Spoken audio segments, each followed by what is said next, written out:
Dave from Portraits and Landscapes from St. Louis, Missouri. How's it going, Dave? Doing well. How are you? Doing great. Really appreciate you coming on, man. Let's dive right into it. So, when and how did you guys form? So I was asked to join a band called Goaltender that had a few members. They recorded out with the bass player of Mano, Nick. They did stuff out there. Can't recall the name of the studio because he changed the name of it recently. But I was asked to join there on the guitar. Their bass player ended up quitting. Bass is my primary instrument. I joined, and then I asked my buddy Aaron, "Is like, hey, do you want to come in, take the spot for me on guitar?" And he and I have a very, very different writing style, very different influences, and we end up kind of sounding so different. They're like, "We got to change the name. It doesn't make any sense to have attachment to these older songs when everything we're gonna play isn't gonna sound anything like anything else. So rather than create just like this dramatic shift, let's just rebrand." I feel. I mean, I feel like usually like the name like goes along with like the kind of music that it is. Yeah. It was a band called Goaltender, so it's very like 3-chord fun pop punk stuff, and we kind of started pushing more post rock elements, more post hardcore elements, things like that. So by the second EP, and then now we're doing like no choruses almost, and yeah. That's awesome, man. So in July, you guys released Curse of Consciousness. Like, how's the response been to it? It's been fairly positive. We did an EP release show recently. We did it inside of a record store down the street from me. Super cool, super intimate. Meeting a lot of friends, being able to play out again. This is the first band that I've been in a while. Took a hiatus to finish school and things like that. So and get a real big boy job. So now it's just kind of cool to get back into playing again. Last few years post COVID, and yeah, because I was doing a lot of stuff from like 2011 to like 2017 or 18, and then after that it was like a hard cut and 3-4 years off. So it's nice to be able to play again and see what's new in the scene in our local area. I feel you on that one. It's funny because I feel like we all got back into it at the exact same time. Yeah, that it's everybody kind of freshly motivated. It's like, all right, I've been doing nothing, time to go do something. Yeah.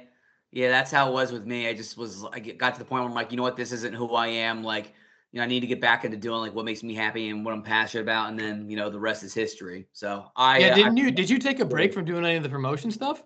Yeah, so I started This Is Pop Punk in 2013, did it for a couple years, did a couple European tours, and then I went on break from 2015 to like 2019 or something like that, and then I got back into it, of course, right before COVID. And then fortunately for me, COVID like didn't really affect me, but it affected like all you guys, which was really unfortunate. And yeah, Goaltender dropped its EP, I think, in right around like February, March, April-ish of 2020. So we were like, all right, EP release, what are we gonna do? And then nothing, gone. I was like, all right. But honestly, it was like a blessing in disguise because then, like you said, it motivated people to get back to doing like what makes them happy and what they're passionate about. And now you're seeing like more bands form and like touring more and releasing new music. And honestly, how I see it is it was like a blessing in disguise. Absolutely. There's been the last few years, there's been some really cool stuff coming out of St. Louis. A lot of bands that I had never heard of prior, and I'm checking out. I was like, it's really cool. So it's really cool to see a lot of the stuff that came out of it. A lot of the cool records. Right on, man. So you're from St. Louis. How's the emo, the punk, pop punk scene there? Do you guys have a favorite local band, a favorite venue? Our favorite band is probably a band called Still. They're like black doom gaze almost. It's really washed out. Every once in a while you hear like clean guitars, but for the most part it's like shoegazy stuff, washed out vocals, but with like really doomy bass, really fuzzed out, and it's really heavy and really cool. Big fan of that. And yeah, there's a lot of also like cool hardcore bands. Like I really like a band here called Direct Measure. There's like metallic hardcore. Big fan of that stuff. I think that's really cool. That sounds really cool. I'm definitely gonna have to check them out after this interview. Yeah, if you're into two-step riffs, they're it. Ooh, sign me up for that. Yeah. So who would you say your biggest influences are? I'm pretty sure we subconsciously put the ampersand in the name because of Balance and Composure coming up with a name. That band is Probably one of our favorites, like collectively amongst the group. Although our drummer, he's very into like prog metal, so you hear a lot of weird like accents and time stuff that forces all of us to kind of adjust because he's really into those types of bands, which I can't really speak to. From Indian Lakes is really popular among us. Early Title Fight, pretty much all Title Fight, but a lot of like Shed era Title Fight is pretty popular as well. Those first two Basement records are pretty influential, as well as just like bands like Slow Dive and Chapter House and all those like 90s shoegaze bands. You're really speaking my language. Yeah, yeah. That's awesome. Yeah, I went to see Slow Dive. Me and our guitar player went to see Slow Dive, and I think he cried like 3 or 4 times. Now you're just rubbing it in. Now you're just being rude. Yeah, it was a very transformative experience. Probably one of the best live mixes I've ever heard. It was incredible. I'm sure it was. Yeah, I'm definitely really jealous. So if you could tour with one of those bands, who would it be? Oh, we would fit like a glove with Balance, just because we wanted to take things about post rock that we liked, but instead of doing largely instrumental things, because we have 2 guys in this band who can sing very, very well. So rather than kind of kneecap something that is considered a strength for us, like how do we lean into that? We didn't want to wash out the vocals because like I come from a background, like I was really into bands like Crucial Dudes and all of those like 3-chord, like aggressive pop punk bands like Such Gold. And so they always had those like anthemic like yellow longs. And of course, like you have like Mike Shares with hardcore. I'm a big Minority Unit fan. And there's always like that like one line. So it's like, how do you take those like hype elements that get everybody into the music while still blending it with the atmospheric elements of post rock? And I think that's what like Balance kind of really does, where there's like you can still like tell a story that the lyrics are very discernible. They're very much at the forefront. The songs aren't 10 minutes long, which I'm not opposed to whatsoever. I love long songs. We actually made a not necessarily a conscious effort, but every song, none of the songs fit into that quote unquote 3.5 minute mold. Either 2.5 minutes or 4 minutes plus on the new EP. So we were like, let's kind of break away from that 3.5 minute convention of what a song is and just go with whatever we want to do.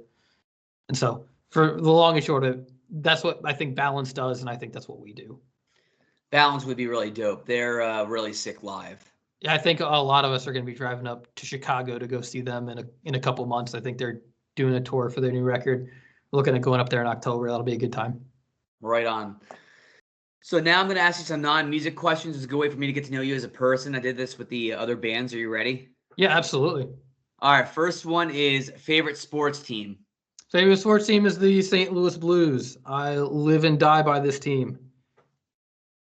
They make me sad so much. But I didn't think I'd ever see them win in my lifetime, and they did. And I'm very thankful for it. Although with Premier League coming up, I will say I'm an Arsenal FC fan as well. I will say that with the Premier League starting this weekend.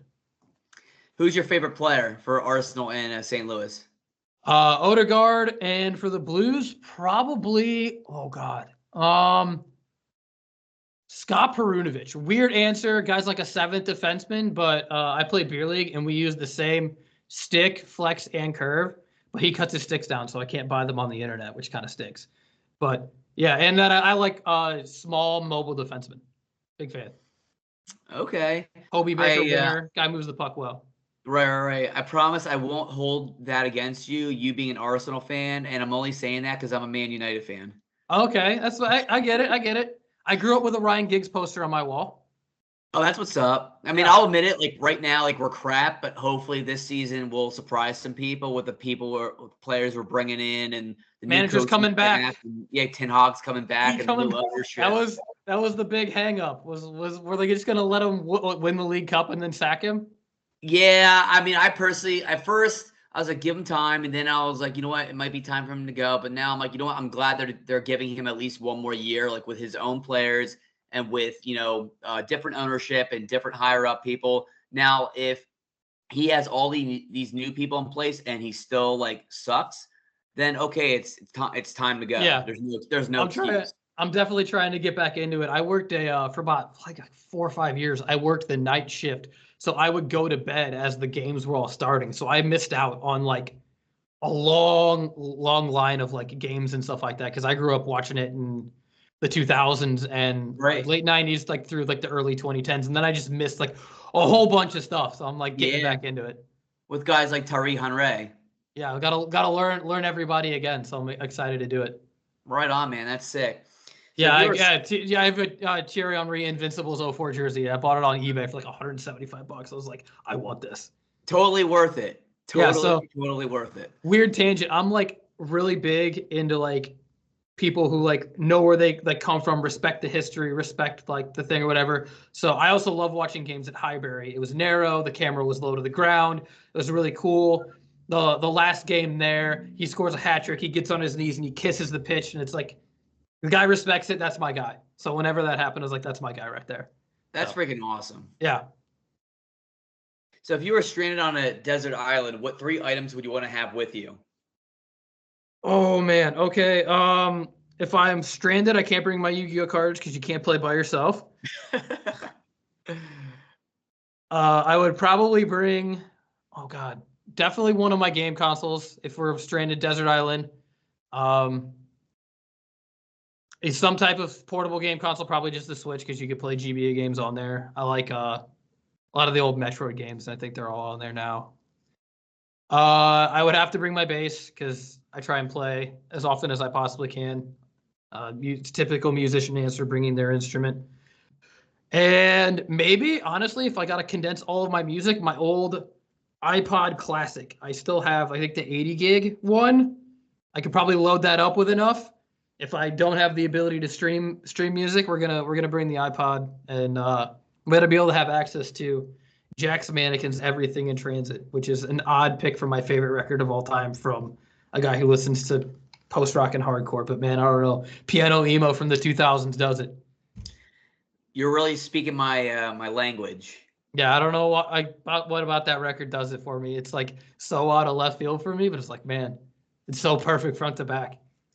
Hey, I mean, as long as you love it, as long as you can relate to it, I mean, that's all that matters. Yeah. Right on. Probably found that when it came out at a very like formidable time. I was probably like 13, I think.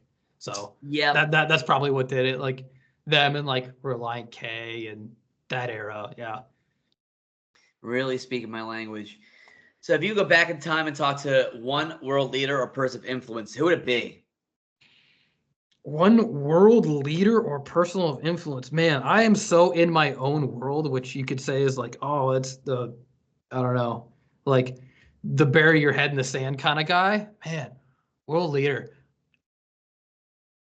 I think I'd love to go back. Sun Tzu, Art of War. Never read it, but I feel like that's somebody who, from that time period, just to experience it. I feel like that'd be kind of interesting. I don't know if that's considered a world leader or not, but I'll take Sun Tzu. That's a different answer. I like it, keeping things fresh and interesting. So if you had $1 million and you could donate it to any charity, which one? Oh, probably the Prevent Cancer Foundation. My mother is a breast cancer survivor, and so near and dear. So probably the Prevent Cancer Foundation. That's amazing. Props to her. She's got my respect. She's a fighter, absolutely a fighter. That's where you get it from. Yeah, yeah. She's a very interesting person. You could definitely tell we're very related and very not related at the same time. We have very different but very similar views on things, so it's pretty interesting just talking to her and being around her. I remember my father was stopping by. There's a mechanic place across the street from my house, and he was stopping by because he was dropping his car off, and he's like, "I got nowhere to go. Can I just hang out at your place and watch TV?" He's like, "Sure, go for it." And so my mom was gonna come pick him up, and she's like, "I'll be there in 2 minutes," because she passes by on her way home from work. In 10 minutes, like, "What's going on?" I was like, "I bet she's out front pulling weeds." And she's out in my yard pulling weeds because that's like what she loves to do. She's like, it's my favorite thing. I was related to the Andrew's dad and Big Mouth, where he's like, I'm gonna break down cardboard boxes because that's my favorite thing to do. And it's like, that's my mother with pulling weeds. So that sounds exactly like my mom. yeah, That's scary. I feel like all moms are the same. Yeah. All right, last question. What are some places in St. Louis that visitors should check out?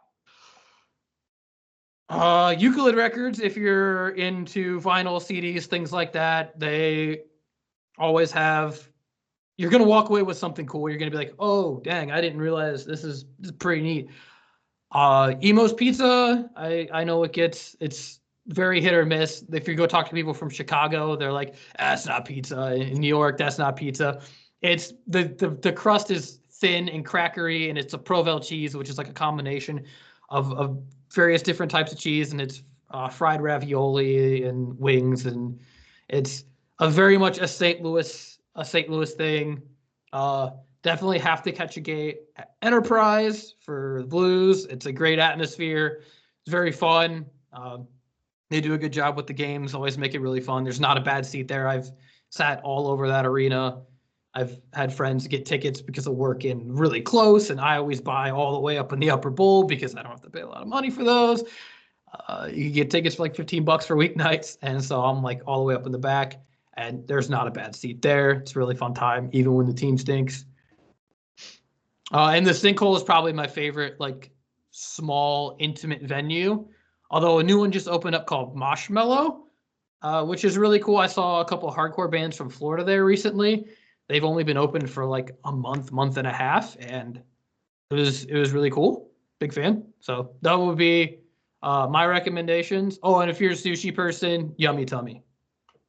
That's the sushi. Good. So I want to get out there to visit you and the other St. Louis music homies. You guys can take me to all those spots. Yeah, it'll be a good time. Sounds good, my man. Well, I really appreciate you coming on and chatting up a little bit, and the support means the world to me. Yeah, absolutely. So for the people that are going to watch this interview later, where can they find your music at? Everywhere. Bandcamp, Spotify, Apple Music, YouTube. Yeah, anywhere where I'm pretty sure it's on like the Google Play Store and like Amazon even. It's wherever you need to find it, it's there. Do what the man says. Go to the websites, listen to the music, support local music. They're doing a great thing for the scene, and keep fighting the good fight and keep up the great work. I appreciate it. Thank you. Of course, anytime. Well, I hope you have a great night, and we'll be in touch. Absolutely. Have a good one. Peace. Yeah, you too. Take care.